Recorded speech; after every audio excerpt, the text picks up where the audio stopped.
maanta muuqaalkan soo duubay media soo geliyay oo maanta sheegay inuu maaragtay ku baaqayo in la gubo magaalada Muqdisho dab la qabadsiyo ilaa dukuur rooya 4 sano dhalinyarada Soomaaliyeed ee dowladnimada iyo qarannimada waxa inoo balana intuu Xasan Sheekh xilka hayo iska daa wax kale dil iyo waxa iska dhaafay yariin in magaalada Muqdisho dabka la saaro in la saaro ina suuqyada gubtaan guryaha qarxisaan meel kasta baabiisaan Xasan Sheekh waa inuu ka taga meel eber inuu ka tago way ka u yare muxuu qaban karaa waa inuu leetar ku qabto suuqa bakaara gub waayo dadka halka degan baan ahayn dad dawladnimo raba ma aha dad dawladnimo raba annaguna waxaan tusaynaa in ayagu baahin dawladnimadii nabadda in Ethiopia keed wallahi ku gubaya nin ka yimid بس Soomaaliga waa Soomaaliga wad ka baxday Soomaaliga way aniga xasan baashi damiye kaas nin kale bismillah bas marka taqulij wayda ana waasna saawilista وكا باسبور صومالي تعال محد قويسا وكا باسبور صومالي صومالي واد كبخداي صومالي وي انا حس باش دمي nasiib darro weyn taageerayaasha madaxweynihii hore ee Soomaaliya ayaa ballan qaaday inay gubi doonaan magaalada Muqdisho 4 sano uu joogo madaxweynaha hadda la doortay Professor Xasan Sheekh Maxamuud waxa ay sheegeen 4 sano soo socota inay dab la daba taaganaan doonaan suuqa Muqdisho si uu maaragtay u fashilamo dawladdiisa ay u fashilanto si meel eberabri uu uga tago sida wiilkan uu sheegayo waxa kaloo jirta waa kuma wiilka maanta hadlayay wiilka maanta muuqaalkan soo duubay media soo geliyay oo maanta sheegay inuu maaragtay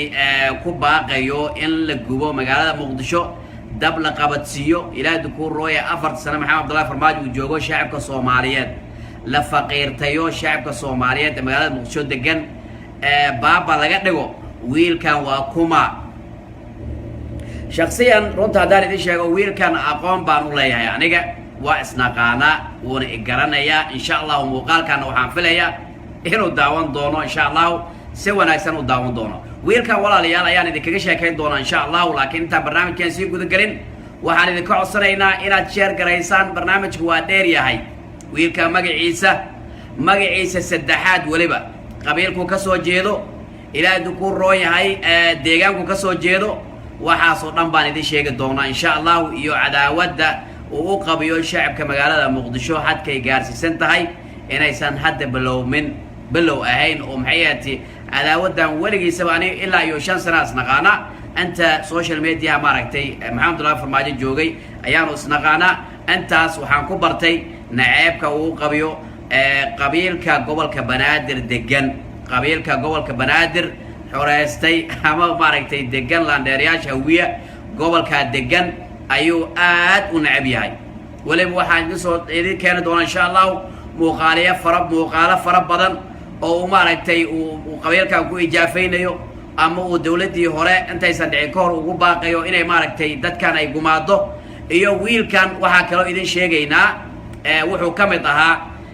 oo iyadana inaan iloobin aan idin hordhaa idinka dhigaya insha Allah waan idin faahfaahin doonaa wuxuu ka mid ahaa dhalinyaradii ciidankii Cabdullaahi Yuusuf la socday ayuu ka mid ahaa ilaa dukuur roo yahay oo ku fashilmeen gobolka Banaadir waliba dhaawacay dadka soo gaaray inuu ku jiray baa la ii sheegay aniga dhaawaciisa asaga ima sheegin laakiin aqoon fiican baan isku leenahay biidinlaahi kariim walaalayaal barnaamijkan share garayo insha Allah cadaawadooda iyo inay maaragtay dadka cadaawadda intaan leeg noo qabo gobolada ay ka soo jeedaan iyo qabiiladooda iyo ilaa dukuur rooya waxa ku kalafay intaas oo dhan baan rabaa inaan idin wadaagno laakiin intaan sii guda galin koor waxaan idin ka codsanaynaa inaad share gareysaan السلام عليكم ورحمة الله وبركاته هبين وناكسن أو وعن ميل والباد جوكتان صومالي وين وين سلامينا سلا ودان تيمبا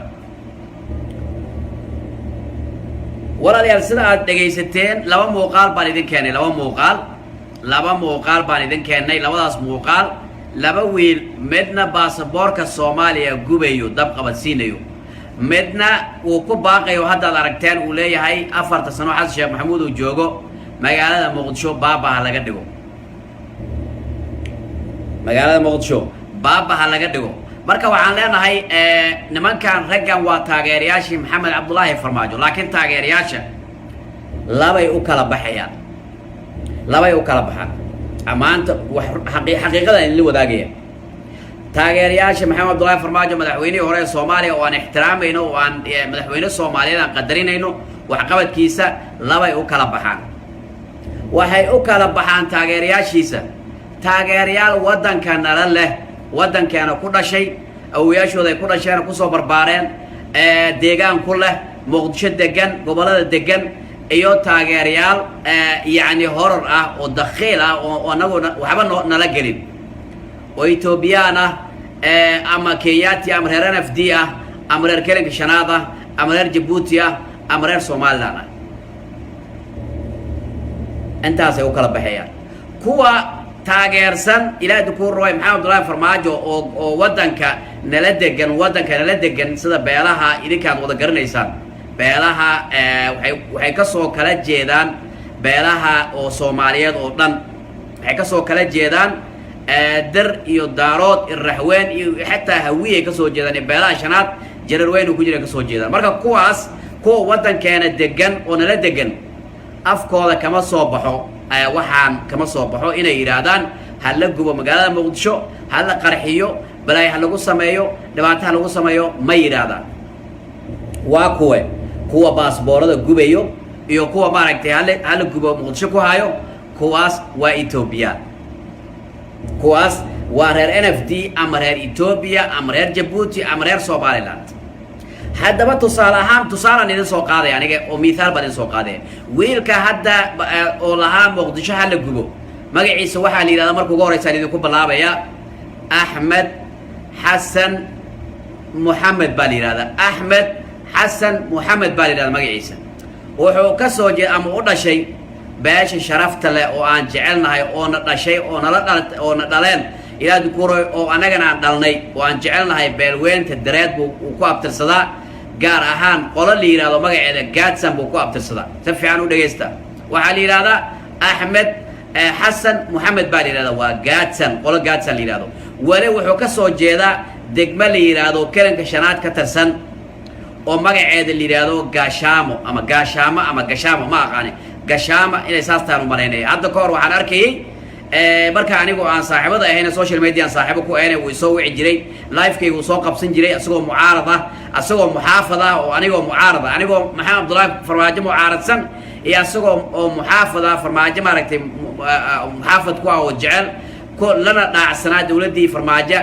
dhibaatada ay ka waday dalkeena Soomaaliya ama gaar ahaan magaalada Muqdisho cunsuriyadii iyo isirsafaanta ay ka waday gobolka Banaadir ayuu aad u taageeri jiray marka aniga dadka iga fakarka duwan macnaha ma ahan in anigu maaragtay ilaa dukuur rooye aan cadaawad u qaado ama aan dil iyo waxyaabo noocaas ma aan dadka waxaan jecelahay hatta midka in naceeb iga soo horjeedo inaan fakarkiisa dhageysta marka Ahmed Hassan Muhammad ama Ahmed Hassan Ahmed labada midkood way wuu soo jawaabi doonaa waa aqaana waa si fiican baan isku garanaynaa Ahmed Hassan Muhammad oo Ahmed Hassan Ahmed baa la magaciisa wuxuu mar walba ka hadli jiray naceebku uu qabiyo beelaha degan gobolka Banaadir degan ayuu ka hadli jiray marka wiilkan cadaawada intaan la eegno qabo horta markuu ugu horeysa Soomaali ma ahan waa laba kaarle magac Soomaali baan ka wada wadaagnaa laakiin waa darta degta Kelinka Shanaad nin Soomaali ah ama dara ahaade ama hawiye ama daarood Soomaali dhalad ah ay haatay ka tahay inuu yiraahdo nin shakhsi daraadiisa haloo gubo magaalada Muqdisho maalin walba haloo gubo meelaada Muqdisho xasan sheekh malahan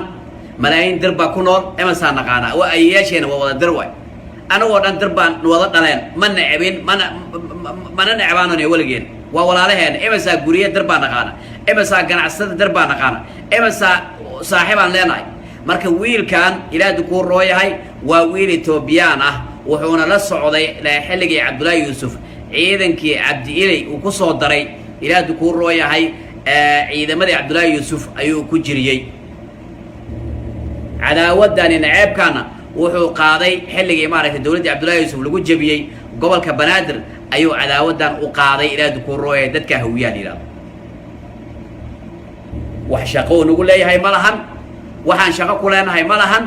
waa nin iska hadlay lagama yaabo wiil soomaaliyeed oo maanta soomaalinimo ay ku jirto dadkiisa ku nool gobolka banaadir degan inuu yidhaahdo ha la gubo oo qaata maaragtay walaaca qaata baasha wax lagu shido maxaa la yidhahdaa leetarka wata oo maxay ahaatee 4 sano uu joogo xasan sheekh maxamuud yuusan meesha waxba ugu tegin eber ha ku tago nin soomaali ah oo xalaal lagu dhalay hadalkan kama soo baxdo taa horta xagga iga dhiga wiilkan anaa idin hube waa etoobiyaan dhalay oo maxay ahaatee biyuur ah la yaqaano wax shaqo uu nagu leeyahay ilaahay abuuray ma laha waxaa idin soo hartay wiilkaa kale oo baasboorka gubaya waxaan idinku soo celinayaa luuqadiis baa idinku soo celinayaa anagu luuqadaan ku hadalno lakinada anaga aan ku hadalno ama lahajada waa la yaqaanaa waan isgaranaynaa aniga hadda luuqadeydaan ku hadlaya waa luuqadda reer baayo boqol waay laakiin af soomaaliga maadaama aan iskuul soomaaliya dhigtay يعني waan burbursanaya laakiin aniga waxaan ahay nin reer koonfur galbeed ah oo Soomaali buyuura oo asala ila dukuur ayaan ahay lahajadeedana waa la fahmaya luqadeedana waa la fahmaya wiilka baasaboorka gubayo bal ila dhageysta intaan anigu maaragtay ila dukuur yahay hayati qaybay kale u galin waxaan dhageysanaynaa luqadiisa iyo kuwa la hadlayo waxay ku hadlayaan malaha kuma hadlayaan anaga waa isnaqaana annaga Soomaali haddaan nahay laga soo bilaabo Boosaaso oo xeebta Boosaaso ilaa laga gaarayo ilaa dukuur yahay Raas Kamboni luqadeena ma lumayso waa isnaqaana nin walba lahajid gooni ku hadlay qabiilkaas lahajid gooni ku hadlay wiilkan hadlayo iyo wiilasha duubayo markuu baasaboorka gubayo wax shaqayn ugu leeyahay malahan waxay ku hadlayaan luqadii reer Soomaali galbeed bay ku hadlayaan marka taa waxay cadeynay u tahay in walaalayaal anagu Soomaalinimo nanagu soo gabanayo nanagu dhibaataynayo balaydan maaragtay nagu samaynayo bal ila dhageysta bal intaan anigu aan dulminin aniga inaan dad dulmay ma doonayo markasta aniga munaafiqnimada waa necbahay kan hawiyaha munaafiq waa necbahay kan raxweynta munaafiq waa necbahay kan daaroodku waa necbahay kan dartu waa necbahay aniga Soomaalinimo ayaa ideeqaysa Soomaalinimo sifaayi dhageysta shakhsi jecelna inaan cid u taageerana laga may ama dawlad u taageera ama qaran dhan maaragtay inaan u dumiyana ama aan u burburiya ama aan u taageerana laga ma yaabo maxayati aan balaayo u sameeyo bal dhageysta wiilkan luqadiisa ila dhageysta kadib idinka markaad maaragtay commentiga nooga soo qora luqadan gobolka looga hadlo ii soo qora aniga luqadan waxaan u aqaana waxa iska leh luqadan reer Soomaali galbeed way kala baxaan waxay u kala baxaan dar iyo daarood bay u kala baxaan daaroodka iyo ilaa dukuur iyo hawiye ay u kala baxaan daaroodka sida maaragtay nimankan walaalaheena absamaha la yiraahdo bay ogaadeen ku jiriyo xataa kuwa aniga aan ka soo jeedo sheeqaal la yiraahdo degan waxa weeye waxay ku hadlaan luqad af kale ku hadlaan agax iyo waxyaabo noocaas bay ku soo daraan laakiin luqadan aan arkayo oo wiilka baasaboorka gubayo waa luqad ay ku hadlaan walaalaha direed ee degan Soomaali galbeed way bal ila dhageysta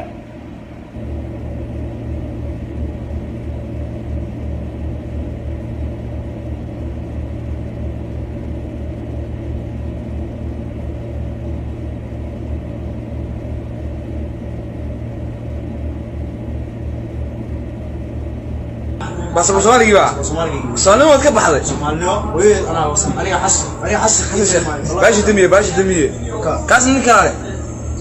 bismillah bas marta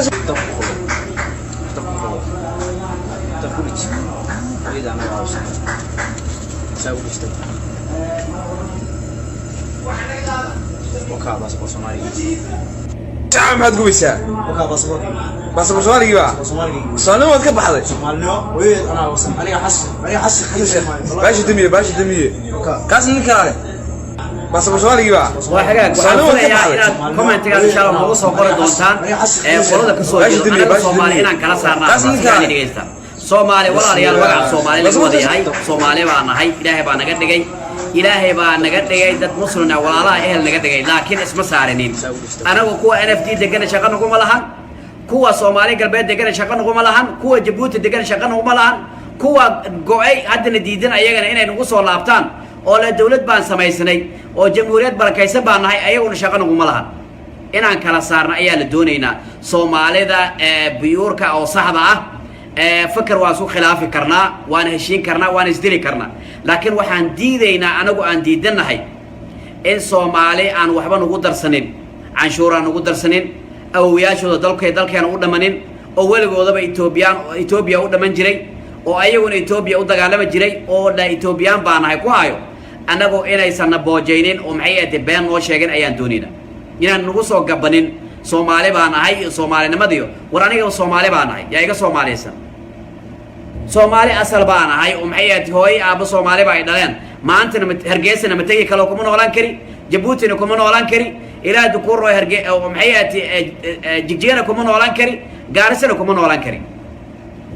waa gartan u maleeyaa marka waxaan leenahay dadka farmaajo taageersan laba ay u kala baxeen laba ay u kala jabeen kuwii Soomaaliya ku dhashay Soomaali awiyashooda dadkooda deganaa Soomaalida aha asalka aha way gaabsadeen waxay yiraahdeen haba kuwaas waxa weeye awoodooda waxa isku soo hartay waa habaar kaliya ka soo haray sida jireer weynaha raxweenta baashi shanaad xataa qaar hawiye kamid ah ayaga awoodooda waxay ku soo koobantay habaar kaliya ay ku soo koobantay iyo beelaha iyaguna maaragtay shurunshuurta daarood dadka la yiraahdo dadkan yar yar oo daaroodka la yiraahdo maxay yani magacyadooda ma doonay inaan soo qaado shurunshuur daarood dad la yiraahdo baa jira shurunshuur yaa waay waa daaroodkan magac lahayn waa daaroodka laangaabta ah haddii laga reebo daaroodka laandheeriyaasha ah sida majaartaanka iyo ogaadeenka iyo marayxaanka haddii laga reebo anta kale wixii ka soo haro dhan waa wada laangaab way sida hawiyaha maaragtay marka haddii laga reebo habargedar iyo abgaal iyo ilaahay ku rooyahay iyo anoo sheegay haddii laga reebo xawaadda iyo dadka haddii laga reebo anta kale ay laangaab u yihiin oo kale ayay laangaab u yihiin ayagana shuruurtaas ay laangaab u yihiin oo maxay yaatee ay farmaajo u taageeraan marka ayagana heerkaas ma gaarsiisan waxaan haynaa anaga ilaa iyo dhowr muuqaal oo 5 ama 6 muuqaala oo Soomaaliya waan ka baxnay majaartaan waan ka baxnay daarood waan ka baxnay kabala waan ka baxnay oo caay iyo aflagaada ayaan dhowr muuqaal baa jiro oo boqolaal muuqaal la soo galiy baa media antaas dadkaas oo dhan waxa weeye shaqo kuma lahan Soomaalinimada waa laba kaarliyaal waa daaroodka ilaahay ku rooyahay ka soo jeeda gobolada maaragtay waliba Soomaaliya xuduudda u dhow xuduud beenada sida Doola iyo ilaahay ku rooyay afdheer iyo Balaay iyo Goday iyo waxa meelaha bay ka soo jeeda wax shaqo ay nagu leeyihiin malaha marka ummadda Soomaaliyeed waxaan leenahay ugu dambeyntii barnaamijka qaybtiisa labaad baan rabaa inaan ku soo inaan barnaamijka qaybtiisa labaad baan rabaa inaan uga hadlo war anaga haddaan nahay Soomaali maxaan la gudboon aniga waa kama hadlayo kuwa Soomaalinimada sheeganayo laakiin Etoobiyaanka ajaanibta nagu dhuumanayo oo la dhulkeena hal gubo dalkeena hal qarxiyo balaayada nagu daboodo kuwaas ilaahay baa naga qabanaya anagu waa si qabanayna dadka oo dhan waxa la doonayaa inaad banaanka soo dhigtaan warninka Etoobiyaanka ama hawiya ahaado ama daarood ahaado ama dara ahaado ama wuxuu doona ahaado raxween Etoobiya ma lahane waa cadow waay wuxuu doona ahaado cadow dhalayo waa inaan iska ilaalina waa inaan il gaar ah ku ilaalina kuwa xamar jooga xilwaanada qaar baa ku jira qaar baa ilaahay ku rooyahay wax laga dhigayaa qaar baa safiir laga dhigay qaar baa wax laga dhigay waa cadow dhalayo waa inaan iska ilaalina oo aan gaar ah ku hayna tusaale waxa idinku filan wiilka hadlayo maanta oo le maanta Muqdisho la gubo wiilkan Ethiopia ka soo jeeda waana wiil Soomaaliyeed marka waxay muujinaysaa taas marka dadkan inay yihiin dad maaragtay cugdadaysan dad maaragtay cadaawad noo qabo dad maaragtay xataa xabashiga waxaan kama soo baxaan xabashiga Etoobiyaanka waxaan kama soo baxaan car ee keenan in xabashiya oo ku haayo ama Etoobiyaan ama wuxuu doonaa aado ama qoomiyadu doonaa ka soo jeedo oo le Muqdisho la gubay bal ay keenan kan dhiigeena nala wadaago Soomaalinimada lana wadaago Islaamnimada nala wadaagay ayaa maanta cadaawada intaan leeg noo qabo ayaa cadaawada noo qaba waxaan leenahay marka walaalayaal barnaamijkan soo gabagabeeyaan doonaya waxaan fariin u dirayaa fariin muhiim aan u dirayaa Soomaalida ayaa fariin u diraya war anagu Soomaali baan nahay dalka anaga askale Xasan Sheekh Maxamuud 4 sano joogay 4 sano oo joogayo hadday wax ka qaldamaan ilaahay ku rooyahay uu dalka burburo anagu naga burburaya haddii dalkeena hormaro oo maxay ahayd ilaahay nicmad oo amni iyo cadaalad aan helna annaga ayaa cadaalad helnay hormar helnay waxaan leenahay marka qarannimada waxaa weeye iyo nin shaksi jeclaysiga walaalayaal kala saara farmaajo madaxweyne hore u ahaa waan u mahad celinaynaa waa madaxweyne Soomaaliyeed waan qadarinaynaa waan ixtiraamaynaa wuu tagay laakiin wixii tagay waa inaan ka harna waa inaan buug maxayati cusubaan furunaa oo Soomaalinimadaan ka shaqeynaa qarannimadaan ka shaqeynaa war Muqdisho suuqa bakaalaha war hawiye kaligiisa ma lahan Ilaahay baa idinku dhaarshay hawiye kaligiisa ma degan ma lahan Ilaahay baa idinku dhaarshay ordo suuqaas taga war Soomaali shanta Soomaaliyeed ba ka ganacsto oo wax ku gadanaysa magaalada Muqdisho ma ahan magaalo hawiye kaligiis degan ma ahan waa magaalo Soomaaliyeed waa magaalo Soomaalinimada lagu jecel yahay laakiin walaalayaal reer Muqdisho asnaacinin reer Muqdisho hadii la isnacsiyo oo Ilaahay dukuur naceeb aad u abuurtaan wallahi way kacayaan waxay bilaabayaan cunsuriyad waxay bilaabayaan in qof walba afkala ku hadlayo afka banaadir iyo afka raxweent iyo afka Ilaahay dukuur rooyay mushangoliga afkan konfreed ku hadlaynin inay la dagaalamay ayay bilaabayaan hay isku darin baan idin leenahay Soomaali baa leh anaga wada leh Ilaahay dukuur rooyay aan iska dhicino cadowga Etoobiyaanka aan iska dhicino cadowga Kenyaatiga aan iska dhicino cadowga Carabta aan iska dhicino cadowga reer galbeedka gaalada iska dhicino cid kale cadow nagu aha malaan iyo kuwa wax qarxinaya wax dirayna cadowgeenu laakiin anagu dawladda anaga askale Xasan Sheekh Maxamuud kaligiisa ma lahan qofkii maanta aaminsanow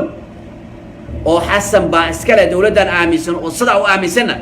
war markii horeba waxaad taageeraysay in jeclaysi baad maaragtay Soomaaliya calankaad u qaadanaysay Soomaali jecelna kuma haynin Soomaali Ilaahay kuro inay horumartana ma doonaynin ay dhalay baa tahay waana iska qabanayna cid walbana tooshan ku ifinayna cid walbo leh oo afkeeda ka soo baxdana hala qarxiyo ama hala gubo ama hala dhibaateeyana waan iska saarayna tooshkan ku qabanaya meeshuu joogana maaragtay waan ugu tagaynaa meeshuu joogana waan ugu tagaynaa meel walbuu joogo dalka anaga leh Xasan Sheekh Maxamuudna ma lahan farmaajana ma lahan cid kalena ma lahan hadduu amni noqdon anaga amni noo noqonaya hadduu burbura qasaare balaayna anaga qasaaraysa waxaan leenahay marka Soomaalinimo haday jirto Soomaalinimada ha laga shaqeeyo ciidan Soomaalinimo ka shaqeynaynin waan iska qabanaynaa si fiican dhageysta meel baan iska saarayna ugu dambeyntii waxaan rabaa inaan ku soo gabagabeeyo beesha hawiye ayaa rabaa inaan fariin ayaguna halkaan ugu diro hawiyow waad arkaysa Soomaali waa walaalo waa ehel laakiin qof walba meel baa Ilaahay ku beeray meel baa Ilaahay ku badiyay meel baa Ilaahay dhaqaale ku siiyay xoolo ku siiyay war idinka la idin socda naceeb idinka la idin qabaad arkaysa war qaraxiyadan ibraahidan waxa la sheegayna anaga asay qaban karno anaga gacan bara ku qaban karno haddaan Ilaahay ku rooy daacad isku noqono oo aan isjeclaano oo aan Ilaahay ku rooyahay naceebka iyo xaasidnimada iska dhaafno anaga asay qaban karno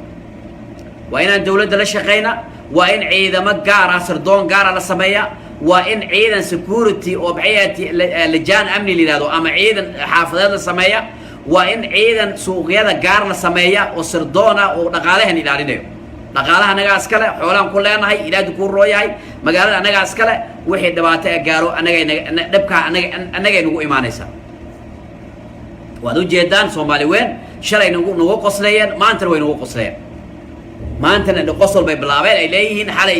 dabkii xalay meesha la qabadsay waan ka xunnahay dhibaatada meesha gaartay waan ka xunnahay oo waana maaragtay murugada la qaybsanaya dadka walaalaheena dhibaatada ka soo gaartay dad badan baa ku digtay dad badan baa Ilaahay ku rooyahay maanta ku qosleeya maanta le qaar cuqubada farmaajo leeyihiin qaar anaga gubnay leeyihiin qaar waxa siilay waxaan leenahay marka waa inaan sameysana Ilaahay ku rooyahay dabdamiyad baawur dabdamis fiican aan sameysana waa inaan wada shaqeynaa ciidanka booliska la shaqeeya sirdoonka la shaqeeya amniga la shaqeeya security wax kasto ciidanka oo la shaqeeya dawladana la shaqeeya waad u jeedaan Soomaali weyn way nagu diganaysa hadii qarax dhaco hadii wax dhacaan balaay dhacaan iska markiiba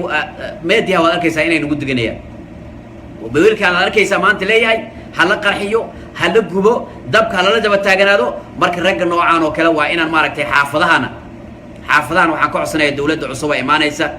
إن حافظ والبقدومية وقدومية هذا واحد قدومي واحد يلا لا حساب تمو حافظ كست قدوميها وإنه قدومي واحد كشغالية ذاتك لكرد لتركوبة ذاتك سوق لي يقوليها بحية مقعيو القراء ليسكو القراء إلى دكور روي ذاتك مارك تكبحيو سوق ليو للسمايا أيا للدنيا هدي أساس ليالين حافظ وحاكسو نوماني أرقى حسدا dadka dad guryaha gubayo dadka wax qarxinayo dadka amni darada ka shaqeynayo dadka balaayada ka shaqeynayo sidaas oo kalena waxaan doonaynaa in kontaroolada magaalada laga soo galana dadka lagu baaro baabuurta la baaro dadkana la baaro securityga la baaro dawladda walaalayaal dawlad aan shacabkeeda la shaqeynaynin tallaabo ma qaadi karto tallaabo ma qaadayso waa inaan la shaqeynaa dawladaha caalamka dawlad ka mid ah dawladaha khaliidkan jooga anig maxaa la yidhahdaa magaceed shacabka maxaa looga yeeraa waxaa la yidhahdaa shacabka oo muwaadinka waxaa la leeyahay waa rajul amn alawal muwaadinka waxaa weeye asaga ayaa ammaanka ama maxay ahati askariga ama booliska asaga waay haddii uu arko argagixiso wuu soo sheegaya haddii uu arko tuug waa soo sheegaya haddii uu arko qof anshaxumo waa soo sheegaya annagana gobolka banaadir haddaan degannahay waa inaan dawladdeena la shaqaynaa booliska la shaqaynaa ilaahdu kuu rooyahay sirdoonka la shaqaynaa amniga la shaqaynaa security la shaqaynaa waa socdaalka la shaqaynaa cid walba waa inaan la shaqaynaa shacabka laga doonaya haddaad adigu aad soo sheegi weyso mujrimka kan wax qarxinayo kan wax gubayo kan wax kufsanayo kan wax tuuga wax hadayo haddaadan soo sheegin oo gurigaad ku qarisid berri markuu dadka kale soo dhammeeyo adiga ayuu kugu soo laabanaya adiga ayuu kugu soo kala faraynaya sidaas daraaddeeda waa inaan la shaqaynaa dawladdeena dawladdan annagaa leh xasan sheekh maxamuud ma lahan haddii ay guulaysto annaga inoo guulaysanaysaa haddii ay maaragtay burburta oo khasaartana annagay naga khasaaraysa oo mustaqbalka carruurteena khasaaraya muqdishona annagaa iskale canshuurteena lagu dhisay xoolaheena lagu dhisay marka qof walba waxaa weeye waa inuu ilaashada xoolihiisa hantidaada waa inaad ilaashataa wasaaradaha waa hantidaada ilaahdu kuu rooyahay cisbitaalada waa hantidaada lagu dhisay ilaahdu kuu rooyahay garoomada hantidaada lagu dhisay wadooyinka hantidaada lagu dhisay waa hantidaada adiga ayaa iskale waa inaad ilaalisaa suuqyada hantidaada ayaa lagu dhisay ama hantidaada ayaa taal waa inaad ilaalisaa oo aad ka ilaalisaa cadowga gubayo cadowga maxay ahaatay nin ganacsadaha dilayo ka mujrimkaa wax qarxinayo waxaas oo dhan waa inaad soo sheegtid waajib baa kaa saaran oo waajib wadani ah oo diini ah ayaa kaa saaran waa ceeb muwaadan maba noqonaysid haddaad tuuga qarisid kan wax qarxinayo qarisid kan wax gubayo qarisid kan wax hadayo qarisid kan wax musuqmaasuqayo oo lacagta hantida guuda dhaqaalaha dhacayo oo aad qarisid muwaadan maba noqon kartid dawlad aan lala shaqaynaynin oo aan muwaadinka kan ugu hooseeya kan ugu yar kan ugu weyn aan la shaqaynaynin ma shaqayn karto siyaasiga waa inuu dawladda la shaqeeyaa oo caadaqaata aan noqonin oo danaysta aan noqonin xildhibaanku waa inuu la shaqeeyaa wasiirku waa in dawladda la shaqeeyaa oo ilaahdu kuu rooyahay guddoomiyaha degmada ama guddoomiye waaxeeda waa inay la shaqeeyaan macallimiintu waa inay dawladda la shaqeeyaan darawaliintu waa inay dawladda la shaqeeyaan cid walba dawladda inay garab istaagto waajib muqadas baa naga wada saaran haddii aan intaan samayno wallaahi oo bilaahi oo tallaahi waxaan hubaa in muqdisho ay noqonayso barwaaqo sooran iyo soomaaliya oo dhan amnigaas amni ay noqonayso oo magaalooyinka caalamka uga amni badan ay noqonayso caalamkana la maalgashanayo oo ummadda ay soo wada noqonayso nabad iyo cadaalad iyo khayr iyo barwaaqana lagu wada noolanayo waxaan leenahay marka faanka hala joojiyo 5 sano 4 sano la halgamayay looma halgamaynin in farmaajo la tuuro keliya looma halgamaynin waxaa loo halgamayay in dalkaa la dhiso dalkan dawlad cadaalad ah dhabaha loo taago dalkan dawlad ummadan wax u qabanayso dalkan diintan in la helo ayaan u doodaynay ayaan u ordaynay waa inaan la dagaalano musuqmaasuqa aan dawladda kala shaqeyna waa inaan amniga kala shaqeyna waxbarashada kala shaqeyna securityga ilaahdu kuu rooyahay dhaqaalaha wax kasta kala shaqeyna ma ahan inaad tiraadid inaad arkay baa wasiir noqday madaxweyne noqday oo maxay xildhibaan noqday kale lagama baahan waxa lagaaga baahan yahay shaqo ayaa laga rabaa dawladdan waa in laga shaqeeyaa waxaa kaloo aan u sheegaynaa in mujtamaca Soomaaliyeed gaar ahaan mujtamaca Soomaalida asarka Soomaalida dalkan Soomaaliya jamhuuriyadda iska leh la hadlay in la wacyigeliyo dawladnimada waxay tahay la baro faa'iidada ay leedahay dawladnimada waxa maaragtay laga dhaxlayo dawladnimada maaragtay ilaahdu kur macaanka ay leedahay mujtamac waa in loo sheega waa in jaamacadaha laga khudbeeya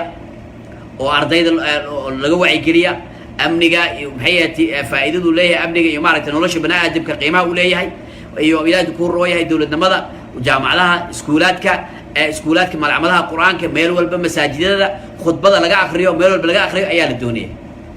dowladda waa in lagu garab istaagaa dowlad aan shacabkeeda culimadeeda iyo aqoon-yahanadeeda iyo siyaasiyiinteeda waxgaradkeeda haweenkeeda dhallinyaradeeda aad garab taaganayna tallaabo ma qaadi karto ma guulaysan karto hal tallaabo ma qaadi karto kulligeena ayaa naga doonaya inaan garab istaagno culimadeena dhallinyaradeena waxgaradkeena ganacsadeena cid kastoo maaragtay iyo ilaadi kuuro dhallinyarada haweenka cid kasta ayaa laga doonaya ardayda cid kasta ayaa laga doonaya waa in la tusiyaa dowladnimada macnahay leedahay qiimahay leedahay nolosha bani aadamka inaan dowlad la-aan la joogi karin inaan maaragtay maanta qurbaha joogna maanta dhibaatadan haysa waad ogtiin ilmaheena xitaa af soomaaliga ma yaqaanaan afka soomaaliga xitaa ma garanayaan waddankiina lama geen karo haddii la geeyo waxaad ka baqaysaa laga afduubto ilaadi ku roya oo waxbarasho free aad u weyso caafimaad free aad u weyso oo amni aad u weyso intaas ayaad u baqaysaa ilaahay ka weynanaya markay weynaadaan ayagaa isdiberaya marka walaalayaal dowladnimada waxaa weeye dowlad la-aanta dhibaatadeeda waa wada aragnay kan dalka joogana waa arkay cadaalad darrada iyo dhibaatada iyo balaayada lala daba taagan yahay wuu arkay ilaadi ku roya dowladda maxay dowlad la-aanta dhibkay leedahay kan qurbaha joogana wuxuu arkay dhibaatada qurbaha ku haysa carruurta laga qaadanayo ilmihii Soomaali keeni karin oo balaayada maaragtay dhibaatada lagu haayo sharciga xaggiisa dawladaha uu maaragtay martida u yahay sharciga xaggiisa dhibaatada haysato intaas oo dhan marka walaalayaal gabagabadii waxaan leenahay ummadda Soomaaliyeed Soomaaliya ha noolata baan leenahay asraacda baan leenahay dawladdaana anaga askale anaga la cid kale maaragtay madahan waxaan leenahay dawladdeena hala garab istaagaan leenahay wassalaamu calaykum waraxmatullaahi wabarakaatuh